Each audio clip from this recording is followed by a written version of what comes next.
Je suis née à Massanet-de-Cabrenys. J'arrive en France à l'âge de 23 mois. Mon père s'engage dans l'armée républicaine à 17 ans. Il combat au front d'Arago, puis à la bataille de l'Èbre. Plus de 100 jours, tenaillé par la faim, la soif, la peur des balles et des bombardements. Son unité reste jusqu'à la fin de 1938 au bord du fleuve. Il est blessé et arrêté.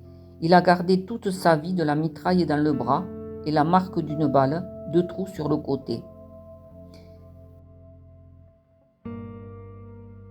Il passe 7 ans dans des camps de concentration à Miranda de l'Èbre et aussi dans le sud près d'Algeciras. Là-bas, il n'y avait rien à manger. Il y avait plus de vers que de haricots, il me disait. Et en plus, comme il parlait catalan, il y a eu des sanctions. Après ces 7 ans, il s'est installé à Massanet où il s'est marié en 1948. Il faut s'imaginer qu'en ces temps-là, en Espagne, il n'y avait rien. Il n'y avait même pas de pain blanc. Le pain, c'était des tickets de rationnement. Tous les gens de Massanet passaient la frontière pour aller chercher le pain à la Zies, à pied, par le col de Guy.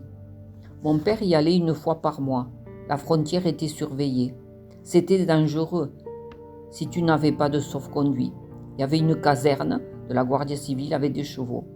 Il traversait le plus souvent avec ma grand-mère, sa belle-mère qui à l'époque avait environ 50 ans. Il disait que les Guardia Civile étaient plus indulgents avec les femmes âgées, alors les hommes pouvaient s'esquiver. Tout le monde faisait ça. Un jour, un monsieur qui était en villégiature avec sa femme à Massanet lui demande s'il pouvait leur faire passer la frontière clandestinement. Mon père, ça pouvait mettre du beurre dans les épinards, mais la première motivation était très clairement idéologique. Ils sont partis un soir de pleine lune et ont marché toute la nuit. Arrivé à un point précis, il leur a expliqué le chemin pour le village.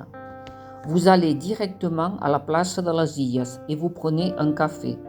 Moi, je vais attendre 1 demi-heure et je vais aller à la boulangerie chercher le pain. Vous ne me regardez pas, je ne vous regarderai pas, mais je saurai que vous êtes bien arrivé. De cordonnier, il est devenu ouvrier agricole. On a déménagé à Elne, j'avais 23 mois.